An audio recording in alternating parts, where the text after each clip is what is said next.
Let's check in on a patient. Hi, my name is Zach Oki. I'm a retina specialist here in Irvine, California. Every once in a while I start looking around social media trying to find what are people going through, and I ran across this video. Hi guys, story time about how I almost got retinal detachment. So I do have myopia. I have myopia on both my eyes. All my life I've been seeing floaters in my eyes. A few weeks ago I started seeing kind of floaters, but I wasn't quite sure what they were. They were very fast. They were kind of like little, I don't know how to explain it. They were like bursts of light, right? And I didn't know how to describe it. I didn't know what it was, and I just kept thinking to myself, oh, it might be like a floater, it might be my floater, and I just brushed it off. I never took it seriously. Well, eventually, the bursts of light get worse, and they get worse, and they get worse.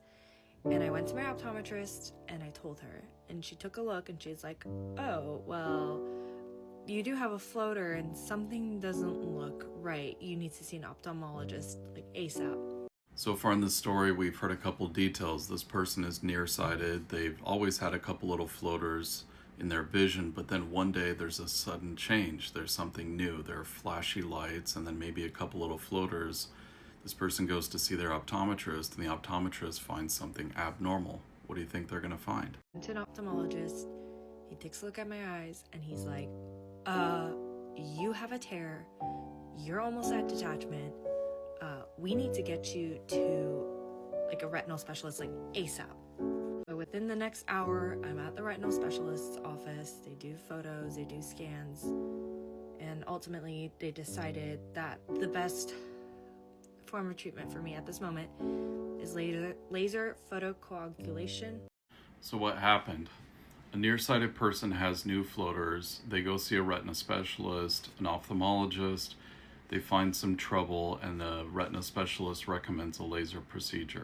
I can't say I know exactly what happened in this case, but I've been here before. I've heard this story 1,000 times.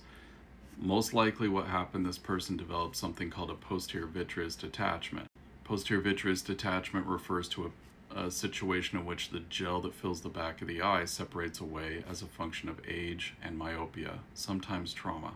When it does that, it pulls on the retina and can create a retinal tear, and in that moment, people see new floaters and flashes in their vision. If someone has a retinal tear, then they're at really high risk of having a blinding problem called a retinal detachment. So how do we reduce the chance of that happening? By lasering the retina. So this person said she finally underwent laser photocoagulation. It's a tough word to say, don't sweat it. But she made it out alive, and she's reduced the chance of a detachment. Good job.